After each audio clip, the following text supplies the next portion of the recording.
धन्यवाद सर। परम आदरणीय सिद्दीकी साहब, कॉलेज के प्राचार्य प्रजापति जी,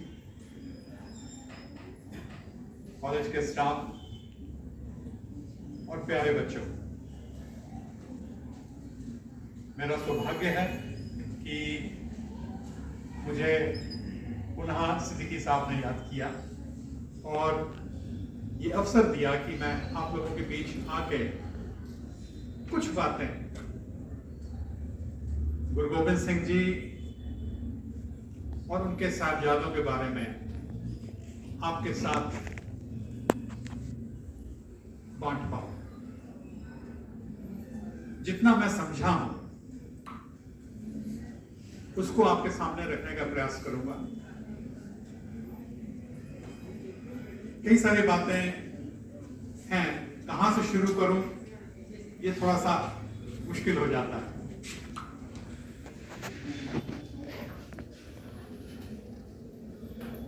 सिखों का जो फाउंडेशन है वो आप जानते होंगे, गुरु नानक देव जी ने रखा, नाम दिया सिख। सिख एक बड़ा ही हम्बल वर्ड है। सिख मतलब सीखना, जो सीखने के लिए तैयार हो। और सीखने के लिए कौन तैयार होता है? जो ये मान ले कि मुझे कुछ नहीं आता। ये बड़ा हम्बल वर्ड है। गुरु नानक ने अपने अनुयायियों को सिख कहा और ये कहा कि आप कैसे जीवन को जीना है वो सीखें। और गुरु नानक देव जी का इतिहास आप पढ़ेंगे तो पाएंगे कि उस वक्त हम लोगों के ऊपर कभी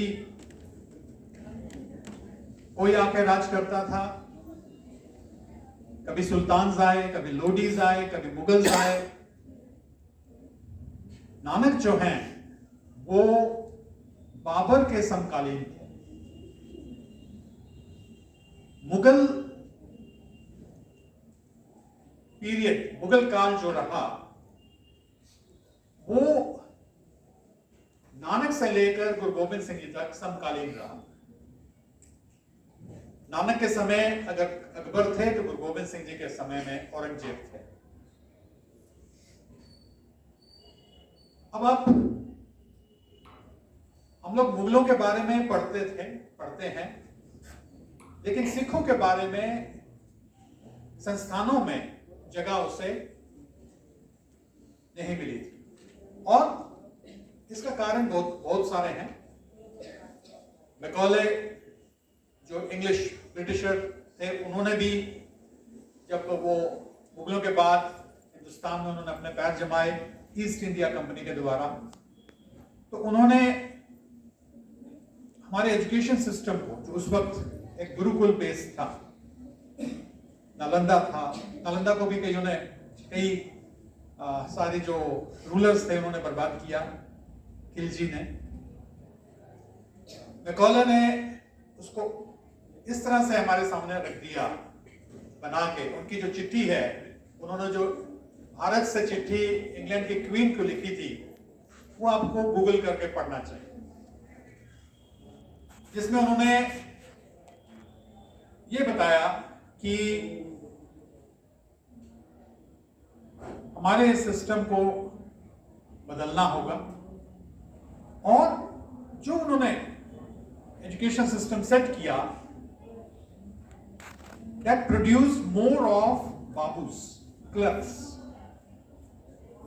हमारे सुनहरे इतिहास को काट दिया गया। और नानक से जो ये नानक ने ब्रदरहुड फैलाया, उन्होंने कहा ना हम हिंदू ना मुसलमान, अल्लाह राम के पिंड प्राण। मैं ना हिंदू हूं ना मुसलमान हूं, लेकिन मेरा ये पिंड और प्राण जो है ये अल्लाह और राम को बिलोंग करता है। तो हमें उस डेप्थ पे जाना होगा इसको समझना। आगे उनके जो गुरु आए, गुरु अंगद देव जी, गुरु अमरदास जी, गुरु रामदास जी, गुरु अर्जन देव जी। गुरु नानक देव जी ने अपने जीवन काल में 3 उदासियां की। उदासियां मतलब ट्रैवल किया। उनके ट्रैवल लॉग से जो सामने आता है वो है कि करीब करीब उन्होंने 85,000 किलोमीटर का सफर पैदल तय किया और वो गए चीन तक, श्रीलंका तक, मक्का मदीना तक और रोम तक। इनकी उदासी के दौरान उन्होंने बहुत सारे संतों की, भक्तों की बानियां एकत्रित की, जिसमें 12वीं शताब्दी के भगत फरीद जी, कबीर जी, नामदेव जी, जयदेव जी, भगत सेन जो रीवा के थे, रामानंद जी, परमानंद जी, भगत पीपा जी, इस तरह से कई भक्तों की बानियां उन्होंने एकत्रित की और अपने जो आगे के जो हुए, गुरु अंगद देव जी को दी, उन्होंने गुरु अमरदास जी को दी, गुरु अमरदास जी ने रामदास जी को दी और फिर उन्होंने अर्जुन देव जी को दी। अर्जुन देव जी ने इन सारी बानियों को और जो गुरु नानक देव जी ने लिखी थी और उन तक गुरु अर्जन देव जी, पहले 5 गुरुओं ने बानी लिखी थी, उसको एकत्रित करके गुरु ग्रंथ साहिब जी का फॉर्म दे दिया। गुरु ग्रंथ साहिब जी को उन्होंने गुरदास जी द्वारा लिखवा के एडिट किया और कंपाइल कर दिया इन सब की बानियां। तो हम जब गुरु ग्रंथ साहिब जी के सामने शीश निभाते हैं तो ये सिर्फ सिख गुरुओं के सामने नहीं निभाते, हम सिख गुरुओं के साथ 5वें पहले गुरु और 9वें गुरु, गुरु तेग बहादुर जी जो गुरु गोविंद सिंह जी के पिताजी थे और 9वें गुरु हुए, उनकी बानी को भी एकत्रित करके गुरु गोविंद सिंह जी ने 1708 में गुरु ग्रंथ साहिब जी को गुरु का दर्जा दे दिया कि अगर आपको कुछ पाना है तो आप गुरु ग्रंथ साहिब जी से पा सकते हैं। तो हम जब इनको शीश निभाते हैं तो हम 6 सिख गुरुओं को, 30 या 32 भक्तों को और 15 भट्ट जो हैं जिन्होंने इसमें अपनी बानी लिखी है, जिनकी बानी को अर्जित किया गया है, इन सबको शीश निभाते हैं। आगे जब ये परंपरा चलती गई, गुरु तेग बहादुर जी के वक्त हम पहुंच जाते हैं। ये समय जो है हम थोड़ा कट शॉर्ट करते जाएंगे। गुरु तेग बहादुर जी के समय में हमने अभी सिद्दीकी सर को सुना, प्रजापति सर ने कहा कि धर्म को जब हम कठोर बना दें और हम सोचे कि नहीं हमारा ही धर्म सबसे अच्छा है, तब प्रॉब्लम हो जाती है। तो उस वक्त के जो गुरु गोविंद सिंह जी के वक्त के जो मुगल बादशाह थे वो थे औरंगजेब, और औरंगजेब चाहते थे कि हम सभी को कन्वर्ट कर दें। उनका ख्याल था जो गलत था, इतिहास आज जानता है कि वो गलत थे, और उनकी उस जिद ने उस वक्त के जो नॉन मुस्लिम्स थे उन पे कई सारे टैक्स लगा दिए कि अगर आप इस्लाम कबूल नहीं करेंगे तो आपको कई सारे टैक्स देने होंगे, या तो आप इस्लाम को कबूल कर लें या टैक्स भरें, और टैक्स ही नहीं फिर उसके बाद कई सारे उनको परेशान भी करते थे। तो लोग परेशान थे। कहते हैं गुरु गोविंद सिंह जी उस वक्त 9 वर्ष के थे जब कश्मीरी पंडित गुरु तेग बहादुर जी के सामने फरियाद लेके आए। उन्होंने कहा कि हम लोगों को जबरन इस्लाम कबूल करने के लिए कहा जा रहा है, आप हमारी मदद करें।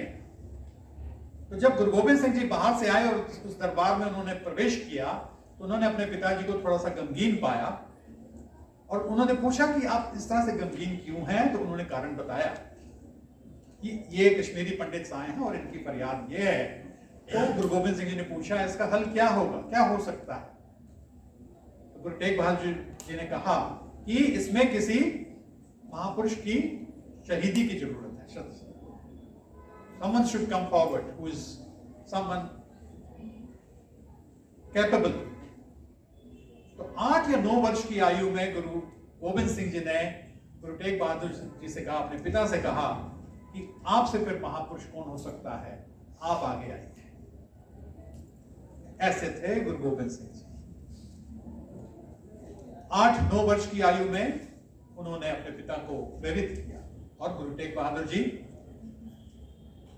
ने मैसेज पैगाम भिजवाया औरंगजेब को कि आप हमें कन्विंस करिए पहले, अगर हमें सही लगेगा कि आप कन्विंसिंग जो है, रीजंस जो हैं वो ठीक हैं, तो हम इस्लाम को कबूल कर लेंगे और हमारे साथ साथ जो ये बाकी हमारे फॉलोअर्स हैं वो भी कबूल कर लेंगे। तो उनको दिल्ली ले जाया गया, दिल्ली पहुंचे। साथ में इनके भगत मतीदास, भगत सतीदास, भगत दयाला जी थे। इनको चांदनी चौक में रखा गया। आज हम रेड फोर्ट देखते हैं, वहां जाके चांदनी चौक में कभी भी आप अगली बार जाएं तो रेड फोर्ट के साथ साथ किसी से भी पूछेंगे कि शीशगंज गुरुद्वारा कहाँ है, तो थोड़ा सा ही आगे है, सड़क पार करनी है और आपको शीशगंज गुरुद्वारा नजर आ जाएगा, जहां गुरु तेग बहादुर जी को इनके 3 साथियों के साथ रखा गया था। और इनको पहले तो समझाया गया कि आप इस्लाम कबूल करें, आपको सब कुछ माफ कर दिया जाएगा, फैसिलिटीज दी जाएंगी, राज दिए जाएंगे, लेकिन उन्होंने उसको नामंजूर किया और गुरु तेग बहादुर जी के पहले भाई मतीदास, सतीदास और दयाला जी को तसीहे देके मारा गया। उसके उपरांत गुरु तेग बहादुर जी को भी उनका शीश उनके जिस्म से अलग किया गया। तब वहां पर हलचल हुई और उनकी बॉडी को क्लेम करने के लिए कोई सामने नहीं आ रहे थे। तो एक उनके फॉलोअर्स जो थे वो अपने बैलगाड़ी पे कपास ला रहे थे और उन्होंने उनकी बॉडी को उसमें रखा और अपने घर ले गए और बादशाह को पता ना चले, इसलिए उन्होंने अपने घर को उसमें उस बॉडी को रख के घर को आग लगा दी। आज उस घर को रकाबगंज गुरुद्वारे के रूप में देखा जाता है, जो ठीक पार्लियामेंट के सामने है, रकाबगंज गुरुद्वारा। और उनके शीश को लेके एक गुरसिख रवाना हो गए पंजाब के लिए, जहां वो जाके गुरु गोबिंद सिंह जी को उन्होंने वो पिता का शीश दिया। तब गुरु गोबिंद सिंह जी ने उनसे पूछा कि क्या जब दिल्ली में इनका शीश कलम किया गया था तो वहां सिख नहीं थे कि इनको यहां लाना पड़ गया और इस तरह से देह का संस्कार करना पड़ा। तो उन्होंने कहा थे तो सही, लेकिन हर कोई पीछे हट गया और जब पूछा गया तो कोई सामने नहीं आया। उस वक्त गुरु गोबिंद सिंह जी के मन में ख्याल आया कि मैं फिर एक ऐसा सिख बनाऊंगा जिसको पूछने की जरूरत नहीं पड़ेगी किसी को ये सिख है कि नहीं है, मैं ऐसा रूप दूंगा। और 1699 की बैसाखी 13 अप्रैल को उन्होंने अनंतपुर साहिब में खालसा पंथ का स्थापना की। गुरु नानक देव जी से लेकर गुरु तेग बहादुर जी तक जो थे उन्होंने ये फॉर्म नहीं दिया हुआ था, लेकिन गुरु गोबिंद सिंह जी ने खालसा का फॉर्म दिया। खालसा का मतलब होता है प्योर। उस वक्त उन्होंने 5 प्यारे तैयार किए और कैसे तैयार किए इसका भी इतिहास छोटा सा मैं आपके सामने रखूंगा। सबसे पहले उन्होंने पुकारा जब संगत बैठी हुई थी कि मुझे एक शीश की जरूरत है। तलवार ले ली, शमशेर ले ली और कहा मुझे एक शीश की जरूरत है। तो पहली आवाज में कोई नहीं उठा, फिर उन्होंने आवाज दी तो एक फॉलोअर उठे और सबसे पहले आके उन्होंने माफी मांगी कि मैं आपकी पहली आवाज में नहीं आया, इसके लिए मुझे माफ कर दो और मेरा शीश ले लो। तो कहते हैं पीछे एक उन्होंने कनात लगाई हुई थी, उसके पीछे ले गए, उनको रखा, आवाज आई बाहर कि उन्होंने उसका सिर कलम किया है गुरु गोबिंद सिंह जी ने। इसी तरह से बाकी 4 लोगों के साथ किया गया, 5 को अंदर ले गए और उनको फिर अचानक से बाहर इस रूप में तैयार करके ले आए। पगड़ी पहना दी, शमशेर हाथ में दे दी, पंच ककार दे दिए और उनको बाटे में अमृत घोल के पिलाया और कहा कि आज के बाद जो उनके नाम थे उनके नाम के आगे सिंह लगा दिया और महिलाओं को उन्होंने कौर का नाम दे दिया। इसके उपरांत गुरु गोबिंद सिंह जी ने कहा कि मैं गोविंद राय हूं और इन 5 प्यारों से अपील की कि मैंने जिस तरह से आपको अमृतपान करा के सिंह बनाया है, आप मुझे भी सिंह बनाओ। और इन 5 प्यारों ने फिर अमृत का बाटा बना के गुरु गोबिंद सिंह जी को गुरु गोबिंद राय से गुरु गोबिंद सिंह बनाया। उसके बाद इन 5 प्यारों में से एक ने प्रश्न किया गुरु गोबिंद सिंह जी से कि अब आगे के जो सिंह आएंगे, खालसे आएंगे, वो किसके होंगे? हम 5 प्यारों के होंगे या आपके होंगे? क्योंकि आपने चेलों को बनाया, चेलों को आपने गुरु दक्षिणा जो भी कहे आप दिया और उनसे फिर आप भी you got baptized from the chelas। इसलिए गुरु गोबिंद सिंह जी के इसमें हम कहते हैं कि वाह वाह गुरु गोबिंद सिंह, आप पे गुरु चेला, खुद गुरु भी थे और चेला भी बने। ये बड़ा रेयर होता है।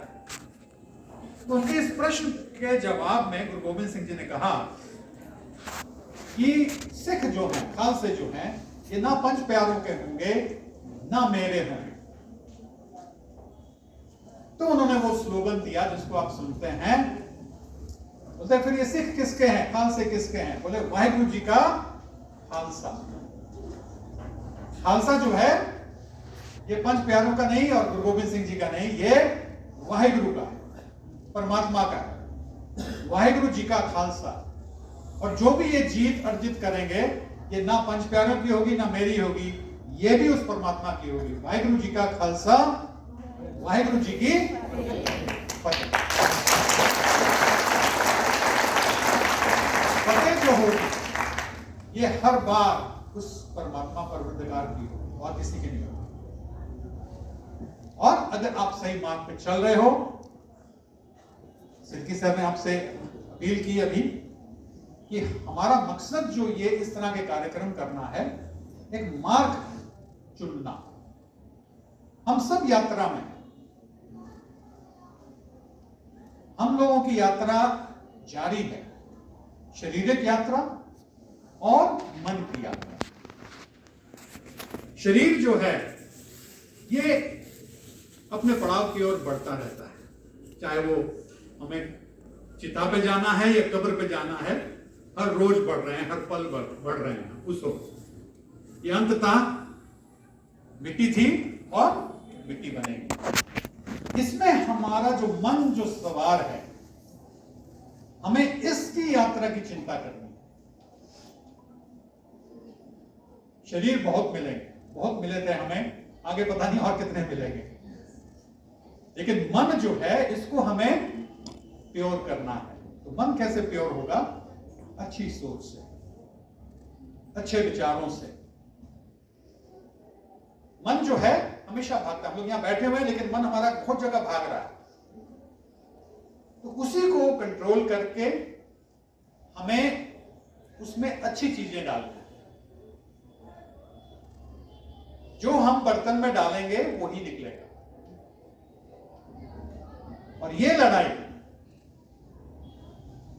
कि मेरे कप का पानी जो है ज्यादा अच्छा है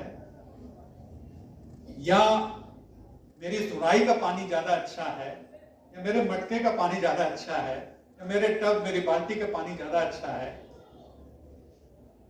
हमें वो नहीं करना।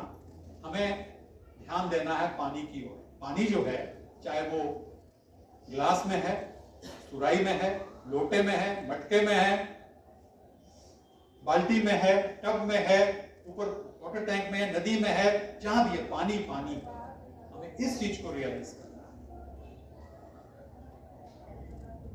हमें इस झगड़े में कभी नहीं पड़ना कि हमारा जो लोटा है, बाल्टी है, वो ज्यादा अच्छी है।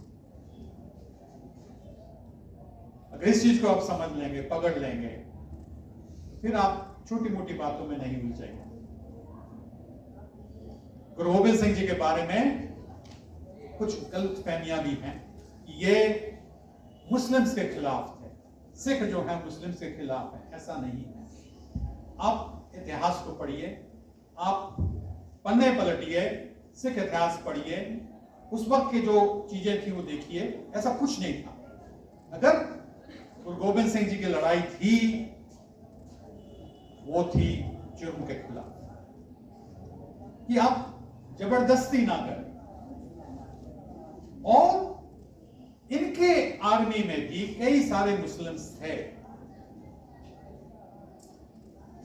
जब ये गुरु गोबिंद सिंह जी का अवतरण हुआ था पटना साहिब में, तो सबसे पहले इनको रिकॉग्नाइज किया था भीकम शाह ने। ये एक मुस्लिम फकीर थे और पंजाब में रहते थे। जिस दिन ये गुरु गोबिंद सिंह जी पैदा हुए, उस दिन बेगम शाह जी ने वेस्ट की तरफ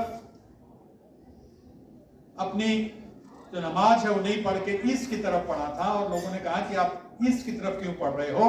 उन्होंने कहा कि मुझे आज खुदा का नूर जो है ईस्ट की तरफ नजर आ रहा है। क्या बात।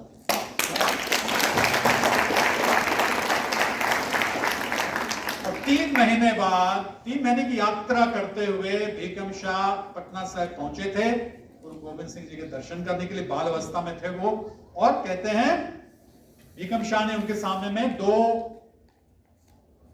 छोटे से उन्होंने ली थी मटकियां, और उसमें दूध भर के उन्होंने ये सोच के रखा कि अगर वो बाएं हाथ को पकड़ेंगे, बाएं हाथ की मटकी पे हाथ लगाएंगे, तो वो मुसलमानों की कद्र करेंगे, उनकी रक्षा करेंगे। अगर राइट की करेंगे तो हिंदुओं की करेंगे। ऐसा कुछ सोच के उन्होंने किया। लेकिन बाल अवस्था में गुरु गोबिंद सिंह जी ने एक साथ दोनों मटकियों पे अपने हाथ रखे।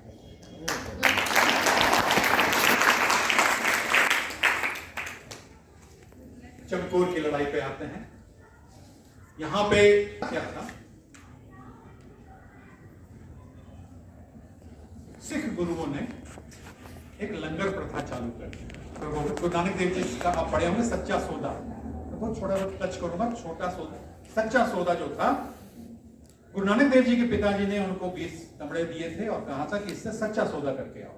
वो सोचे हमारा बच्चा बिजनेसमैन बन जाएगा। तो गुरु नानक देव जी जब मार्केट की तरफ जा रहे थे, तो रास्ते में उन्होंने कुछ फकीरों को देखा जिन्होंने कहा कि हम बहुत दिन से खाया नहीं है, ऐसे ही बैठे हुए हैं। तो गुरु नानक देव जी ने अपने जो साथी थे बालाजी, उनको कहा कि चलो आज इनकी भूख मिटाते हैं, बाजार से सारा कुछ खरीद के लाते हैं और इनको लंगर खिलाते हैं। उन्होंने उनको लंगर खिलाया और 20 के 20 दमड़े उस पर लगा दिए। उस वक्त के 20 दमड़े बहुत होते थे। और जब इनके पिताजी को पता चला, तो पिताजी ने आवेश में आके इनको थप्पड़ भी मारा था।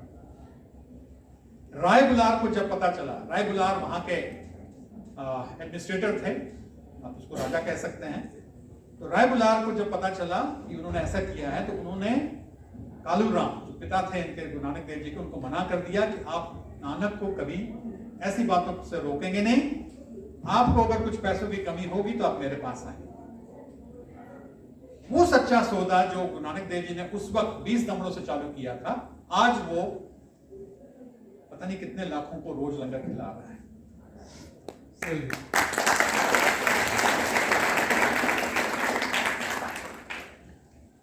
तो इस ओर जब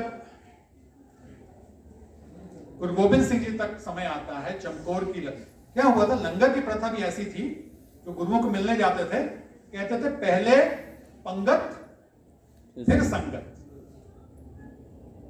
हम संगत करें खाली पेट रह के, तो ध्यान जो है हमारा वो प्रवक्ता की ओर नहीं जाएगा, वो पेट की तरफ जाएगा। भूख लगती रहेगी, मजा नहीं आएगा, तो ध्यान नहीं पड़ेगा, हम सुनेंगे नहीं।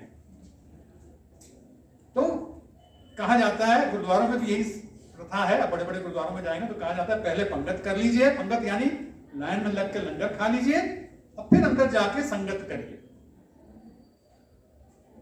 तो ये उस वक्त के जो पहाड़ी राजे थे उनको खराब लगता था कि सभी को एक लाइन में बिठा के सभी को एक जैसा करके करते हैं। जो मानते थे कि नहीं, स्टेटस होना चाहिए, कोई क्षत्रिय है, कोई ब्राह्मण है, कोई बिजनेसमैन है, कोई शूद्र है, तो इनको कैसे हम एक साथ बैठ के खिला सकते हैं, वो थोड़ा सा उनको लगता था। तो लगता था उनको कि नहीं, ये कुछ गलत है। तो वो जाके जो एम्परर्स थे उनके जो लोग वहां रहते थे उनके कान भरते थे और हमेशा कोई ना कोई लड़ाई चलती रहती थी कि नहीं, ये कुछ गलत कर रहे हैं, इनको रोकना है। और कोई ना कोई लड़ाई चलती रहती थी। 14 लड़ाइयां लड़ी गुरु गोबिंद सिंह जी ने और 14 की 14 लड़ाइयां उन्होंने जीती थी। इससे थोड़ा सा औरंगजेब को भी लगा कि नहीं भाई, हमारी इतनी बड़ी आर्मी है और हम बार बार हारते हैं, हमारे जो भी जाते हैं। तो उन्होंने एक सुलह लिख के भेजी। और सुलह किसमें लिख के भेजी?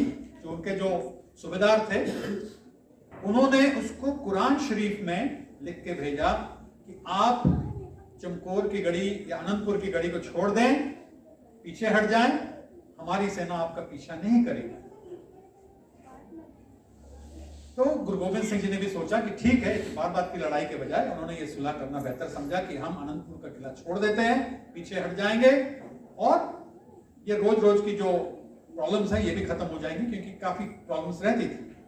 लेकिन जब उन्होंने 21 दिसंबर की रात को जब अनंतपुर का किला छोड़ा तो उस कसम को दरकिनार करते हुए मुगल बादशाह की सेना ने उन पे अटैक कर दिया। अटैक करने के बाद में गुरु गोबिंद सिंह जी का जो काफिला था, काफी लोगों को नुकसान हुआ।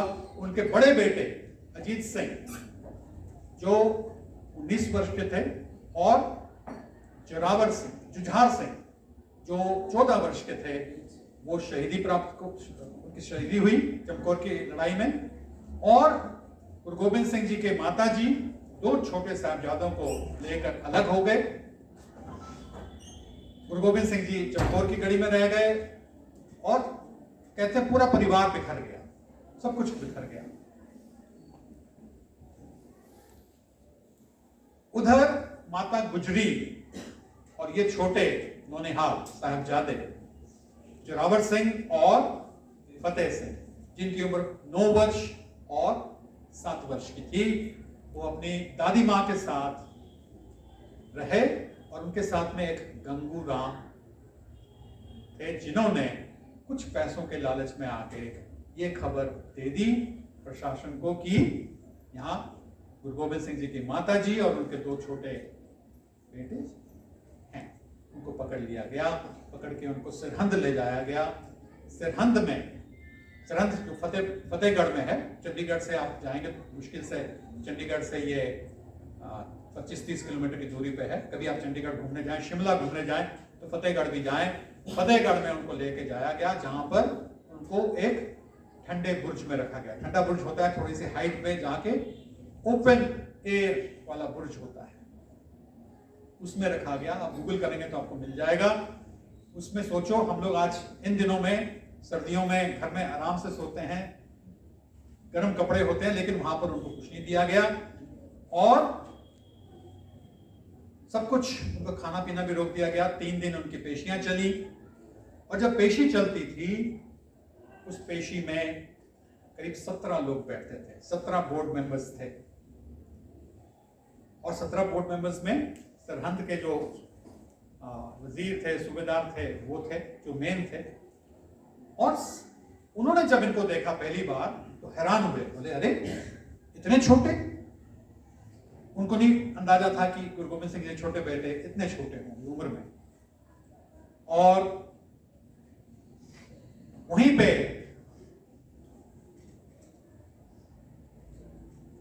काजी साहब थे, एक हिंदू भी उसमें थे।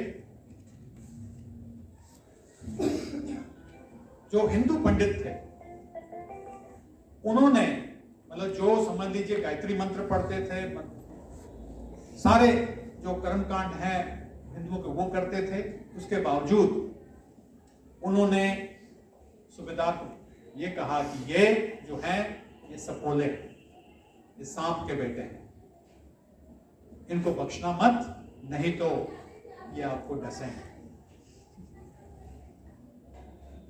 काजी साहब जो कि 5 वक्त के नमाजी थे, सारे नियम कानून पालन करते थे, उन्होंने भी ऐसा ही कुछ कहा। और मलेरकोटला के जो वहां पर वजीर थे, मुस्लिम थे वो भी, उन्होंने कहा कि ये बच्चे हैं, बच्चों के साथ में हमें कुछ नहीं करना, क्योंकि इस्लाम अलाउ नहीं करता। इस्लाम में अगर आप महिला या बच्चों के ऊपर में कुछ जुर्म करते हैं तो आप मुस्लिम नहीं हैं। इसकी दुहाई मलेरकोटला के जो रिप्रेजेंटेटिव थे उन्होंने कहा, और काजी ने तब एक सलाह दी कि ठीक है, हम इनका खून नहीं, हम इनका कत्ल नहीं करेंगे, इनको आप दीवार में जिंदा चुनवा दो। ये काजी साहब का कहना था, जो ऊपर से धार्मिक नजर आते थे।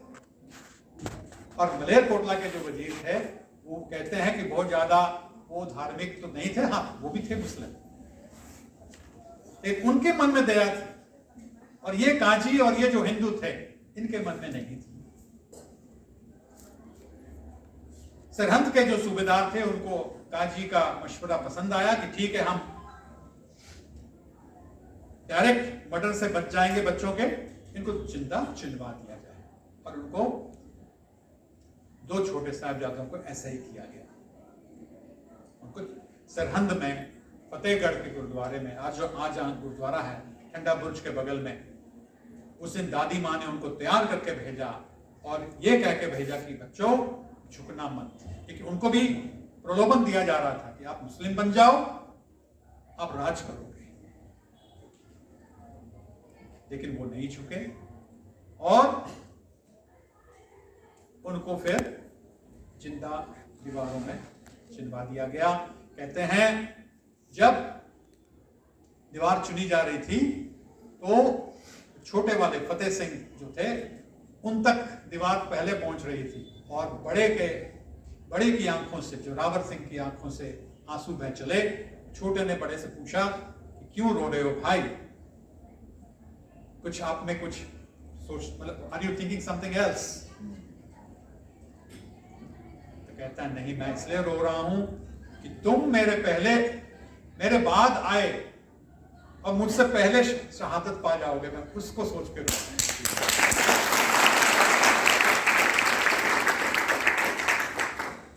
और गिरा दिया गया, बाद में उस दीवार को गिरा के,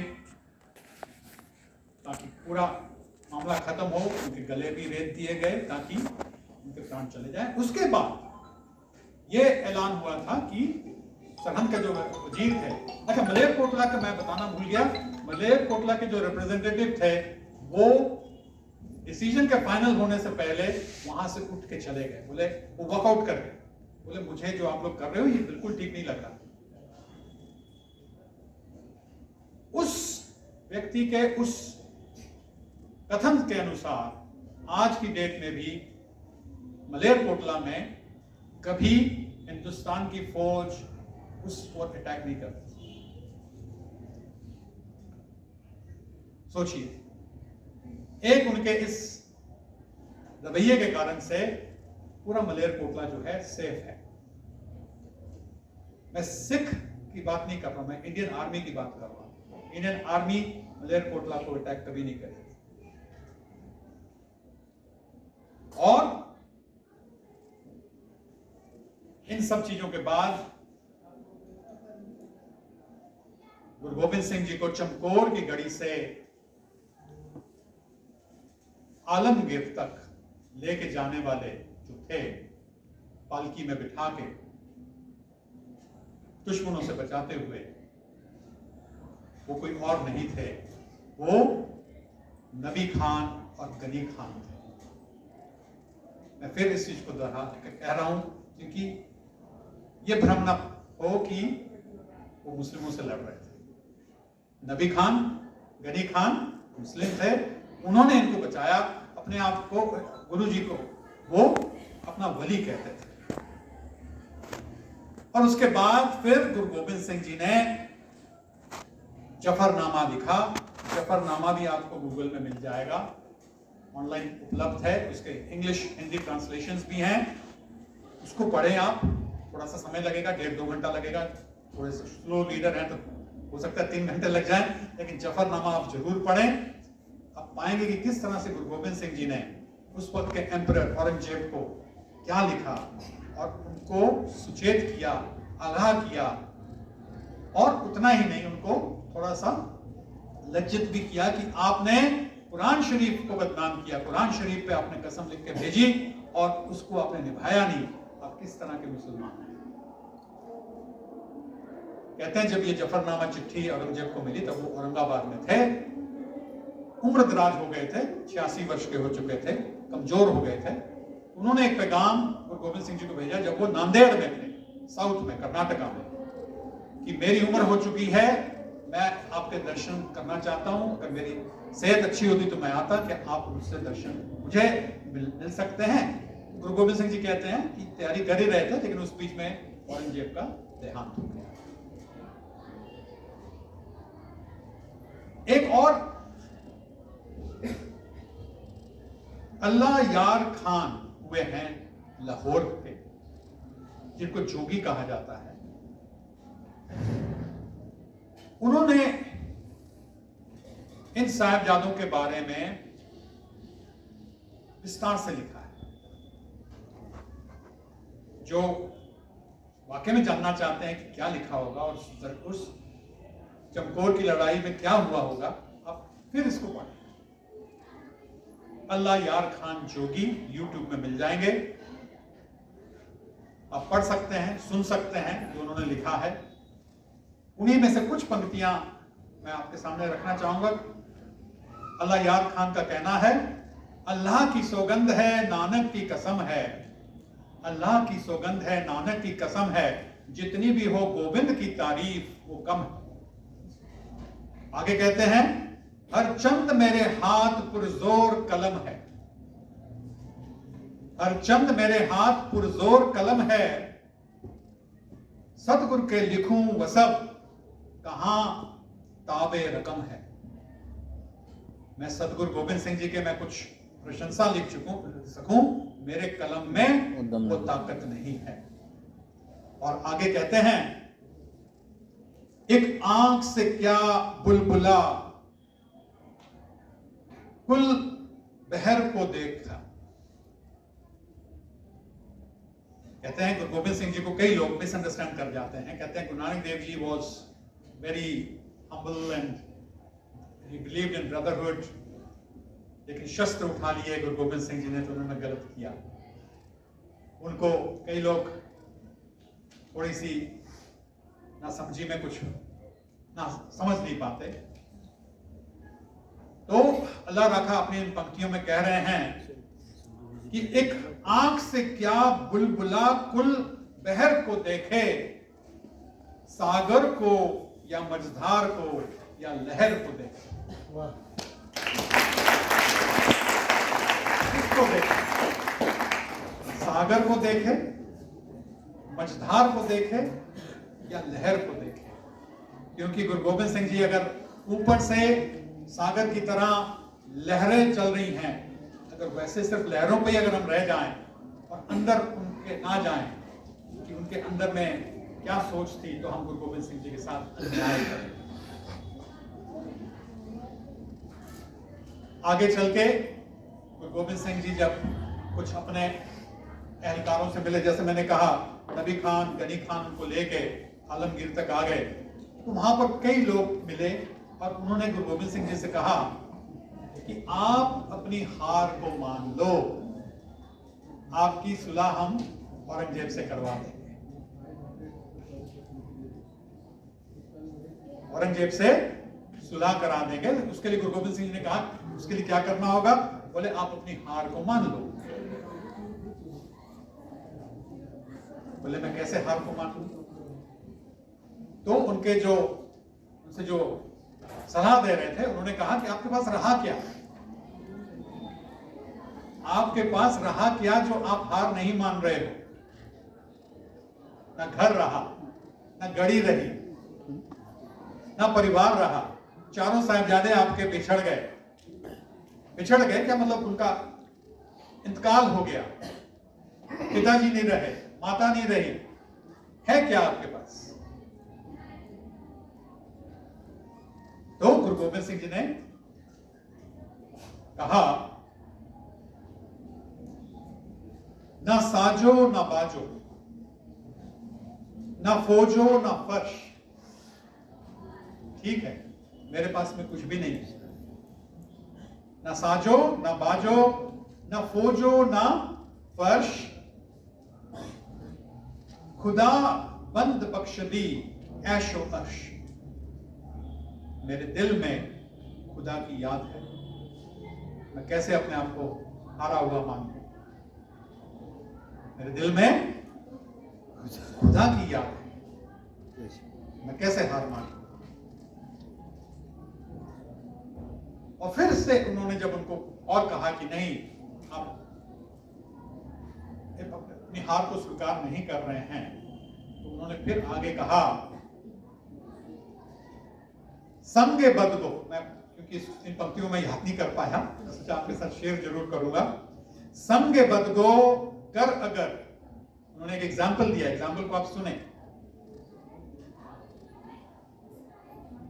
कहते हैं संग बदगो गर अगर, यानी कि पत्थर से अगर हम संग बदगो गर अगर कसाए जरी सिकंद किस्त संगे फजाई कम ना सोध। फारसी है ये। इसका मतलब है कि अगर पत्थर से सोने का बने हुए कलश को तोड़ दिया जाए, कहते मैं मानता हूं कि वो कलश बिखर जाएगा, टूट जाएगा, पत्थर को भी कुछ नहीं होगा, पत्थर जस का तस रहेगा। लेकिन ये होने के बाद पत्थर की वैल्यू बढ़ेगी नहीं और उस कलश की वैल्यू घटेगी नहीं। ये एग्जाम्पल दिया उन्होंने कि ठीक है, मैं इस वक्त टूट चुका हूं, लेकिन मेरे आने वाली जो संतानें होंगी, जब वो अपने वाइफ को मिले, माता साहब कौर को, उन्होंने जब पूछा कि मेरे साहिबजादे कहाँ हैं, तो उन्होंने अपने फॉलोअर्स को दिखाते हुए कहा कि इन पुत्रन के शीश पे वार दिए पुत चार, चार मुए तो क्या हुआ, जीवत कई हजार। चार मुए तो क्या हुआ,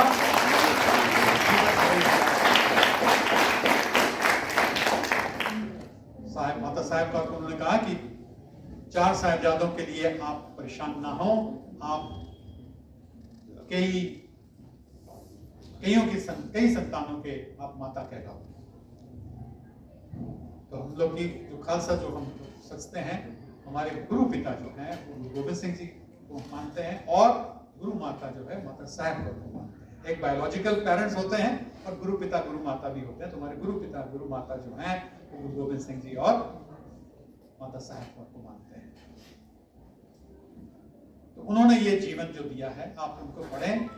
मैं हमेशा कहीं ना कहीं जो बड़े लोगों का जो हम लोग जन्मदिन या कुछ मनाते हैं स्कूल में, तो मैं हमेशा बच्चों को प्रेरित करता हूं कि उनको अगर सही श्रद्धांजलि देनी है तो उनको पढ़ें, उनके बारे पढ़ें, उनकी किताबें पढ़ें। उन्होंने जो लिखा, अगर उन्होंने कुछ नहीं लिखा तब तो कोई और लिखेगा तो हम उसके बारे पढ़ सकते हैं, लेकिन हाँ, अगर उन्होंने कुछ लिखा है तो उसको भी पढ़ें। गुरु गोबिंद सिंह जी के दशम ग्रंथ हैं, उसको पढ़ें, उन्होंने उसमें बहुत कुछ लिखा है। गुरु गोबिंद सिंह जी ने देखिए फाइनल टच दिया था गुरु ग्रंथ साहब जी को। जैसे कि मैंने शुरू में कहा और उन्होंने इतनी सारी बानी लिखी हुई है, लेकिन उन्होंने अपनी बानी का एक लाइन भी गुरु ग्रंथ साहिब में ऐड नहीं किया। सिर्फ जो बानी लिखी थी उसका अलग से दशम ग्रंथ कहते हैं, वो भी आपको ऑनलाइन मिल जाएगा। प्ले स्टोर में जाएंगे, दशम ग्रंथ डाउन करेंगे तो आपको मिल सकता है। आप पढ़ें, क्योंकि आप उस स्टेज में है बच्चों जहां आपके सामने पूरा जीवन पड़ा हुआ है, और ऐसे महापुरुषों की बानियों को आप जरूर पढ़ें। उन्होंने क्या लिखा है, क्या कहा है हमें। अब कबीर जी को जाने, जीसस को पहचाने। अभी हाल ही में मैं असेंबली में भी कुछ बोल रहा था स्कूल में, तो मुझे कुछ स्मरण हुआ कि जो भी बड़े व्यक्ति हुए, अवतारित पुरुष हुए हैं, हर एक के साथ में हम देखते हैं कहीं ना कहीं कुछ ना कुछ उनको लोगों ने परेशान किया। समकालीन के द्वारा लोगों ने उनको समझा नहीं। अब जिसकी भी बड़े पुरुषों की बात ले लीजिए, जीसस को सोचिए क्रूसीफाई कर दिया गया। उनको क्रूसीफाई करते वक्त उनका जो क्रॉस था जिस पे उनको नेल कर दिया गया, कीलों से गाड़ दिया गया, उस नेल उसको वही उठा के ऊपर ले गए थे उस पहाड़ी पे। मोहम्मद साहब को अगर आप पढ़ेंगे तो मोहम्मद साहब को भी लोगों ने पसंद नहीं किया था, उनको पत्थर मार के उनके दांत तोड़ दिए गए। सोचिए कितना दर्द हुआ होगा। But they followed their path. Krishna भगवान कहां जन्म हुआ था उनका? मथुरा में तो हुआ, कहां हुआ था? कहां पे? जेल में। सोच सकते हैं पैदा होते ही उन पे क्या बीती होगी, उनके माँ बाप पे क्या बीती होगी। सपनी को मारने के बाद ताउम्र उनको he had to face so many difficulties. उनको अपनी मथुरा छोड़ के गुजरात जाना पड़ गया था, सोमनाथ की तरफ। ये लड़ाइयों के बाद, एक लड़ाई के बाद दूसरी लड़ाई, कई सारी लड़ाइयों में उन्होंने अपनी लड़ाई की। फिर उसके बाद में महाभारत में गीता का हमें वरदान दिया। गीता को पढ़े। आप लोगों में से गीता कितने लोगों ने पढ़ी है? सब सच बताओ, गीता को कितनों ने पढ़ा है? पूरा नहीं पढ़े सर, लेकिन पढ़े जरूर। किसने कहा? बोलो बोलो। अच्छा, कितना पढ़े हो बेटा? कितने चैप्टर पढ़े हो? 20%। चैप्टर बताओ। चैप्टर कितने चैप्टर, कितने चैप्टर में है गीता? चलिए अच्छी बात है, जान के अच्छा लगा। 18 चैप्टर्स हैं। आप पूरी गीता को फिर बैठ के अगर पढ़ना चाहोगे तो मैं कहूंगा आपको ज्यादा से ज्यादा फर्स्ट रीडिंग आप 4 घंटे में कंप्लीट कर सकते हो अपने 18 चैप्टर। 18 चैप्टर पढ़ने का समय नहीं है तो मैं कम से कम 14th and 16th चैप्टर पढ़ ले। शुरुआत वहीं से कर दो। कोई ऐसा नहीं है कि आप कुछ मिस कर जाओगे, कोई कहानी नहीं है कि आप पहले चैप्टर से नहीं पढ़ोगे तो नहीं समझोगे। पूरी चैप्टर को अगर शुरू से लेकर अंत तक पढ़ोगे तो बहुत अच्छी बात है।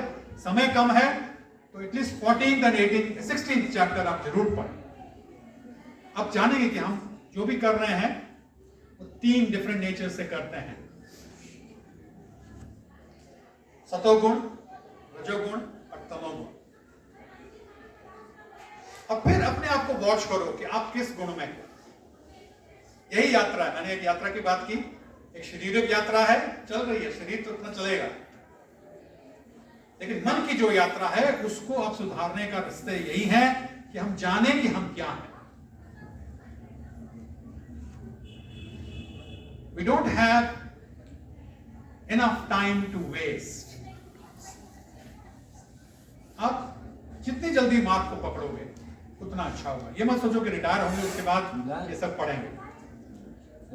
अगर आप मुस्लिम हैं कुरान शरीफ को पढ़ें, दूसरी किताबें भी पढ़ें। आप हिंदू हैं तो गीता पढ़ें, बाइबल भी पढ़ें, कुरान भी पढ़ें, सब पढ़ें। ये इतने बड़े ग्रंथ हम लोग के बीच में हैं। रामायण है, महाभारत है, गुरु ग्रंथ साहिब है, क्या लिखा हुआ है। ये जिज्ञासा आप लोगों में आनी चाहिए। और जब ये जिज्ञासा जाग जाती है बच्चों, मान के चलना ये बुझती नहीं। ये भी एक तृष्णा है, इस तृष्णा की ओर भागो।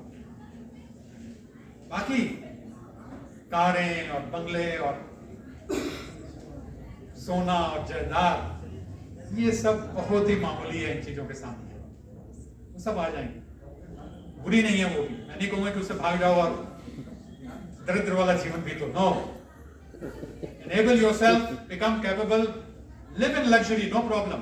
लेकिन उसकी ओर आप ऐसा ना करो कि मतलब अपना ईमान धर्म सब साइड कर दो और उस तरफ भाग जाओ ना, वैसे नहीं। ईमानदारी से जो आता है आने दो। और हम लोग कहते हैं ना कि अपने से नीचे वालों को देखो, खुश रहोगे, है ना। हम इतने अमीर हैं, हमको जब मेटीरियलिज्म की बात आती है तो अपनों से कहा जाता है नीचे वालों को देखो। और एजुकेशन, स्पिरिचुअलिज्म की जब बात आती है 100% अपने आप से ऊपर वालों को देखो कि वो कहां पहुंच गया है और मैं कहां हूं, और उसकी रीस करो। Copy the man or women who is above you in spiritual work, in knowledge। और नॉलेज आप एक बार खोजना चाहोगे ना, मिलनी चालू हो जाती है। एक डायलॉग है ना, बहुत सब जानते हैं कि जब कोई किसी चीज को शिद्दत से चाहता है, ये सब जानते हैं आप। कौन सा था फिल्म कि उनका डायलॉग है ना, जब किसी चीज को हम शिद्दत से चाहते हैं तो सारी कायनात साजिश करती है कि हमें वो मिल जाए। क्या है इस चीज को, इस डायलॉग को, पंक्तियां, डायलॉग नहीं कहूंगा, डायलॉग कहूंगा तो थोड़ा सा लो लेवल का साउंड करता है। इन पंक्तियों को खलील जिब्रान ने लिखा है, जो लेबनान के फिलोसोफर हुए हैं। He has written, when we desire something from the core of our hearts, the entire universe conspires to enable us to achieve that। और ये हकीकत है बच्चों। और एक सीक्रेट फिल्म है, सीक्रेट को भी आप देखिए, हिंदी में भी है, इंग्लिश में भी है, बुक है, बुक पढ़ पाओ तो और अच्छा, नहीं पढ़ पाते आज यूट्यूब में मैं जो कहा है सजेस्ट किया, कुछ देखने का प्रयास करना। सीक्रेट है, सीक्रेट ऑफ सक्सेस क्या है, लाइफ की सीक्रेट क्या है। कुछ लोग हमसे ज्यादा अच्छे होते हैं, कुछ नहीं होते। ऐसा क्यों? बहुत लोग नहीं होते, कुछ लोग ही क्यों सक्सेसफुल हैं? क्योंकि वो सक्सेस के बारे में सोचते हैं। अब अपने आप को इमेजिन करिए, आपने अगर अपने मन को कह दिया कि मेरे से ये नहीं होगा, तो मन बड़ा बुद्धिजीव है। It's very clever, very intelligent. वो सिर्फ वही सुनता है जो आप बोलते हो, जो सोचते हो। आपने कह दिया कि ना ना ये तो मैं नहीं कर पाऊंगी, ये तो मैं नहीं कर पाऊंगा, तो माइंड ने दिमाग में लगा रख लिया कि हाँ ये मेरे बस की बात नहीं है, वो आपको नहीं करने देगा। लेकिन अगर आपने कह दिया कि अरे ये तो मैं कर लूंगा, ये तो मैं कर लूंगी, तो आपने माइंड को बता दिया अब हमें ये करना है, और वो माइंड फिर आपको उसी ओर लेके जाएगा और आपको कैपेबल बना देगा उस चीज को अचीव करने के लिए। कभी भी नेगेटिव ना सोचें। यही गुरु गोबिंद सिंह जी ने हम लोग को सिखाया है, believe in yourself. If you believe that you can achieve great success, you can. उन्होंने एक सोई हुई कौम को निडर बना दिया। और उनके क्या डायलॉग्स हैं? कुछ डायलॉग्स है ना, आपने सुना होगा, पढ़ा होगा कि चिड़ियों से मैं बाज लड़ा, चिड़ियों से मैं बाज। सोच सकते हो चिड़ी बाज से लड़े? उन्होंने स्टेटमेंट दिया, चिड़ियों से मैं बाज लड़ाऊं, 1.25 लाख से एक लड़ाऊं, तभी गोविंद सिंह नाम कहलाऊं।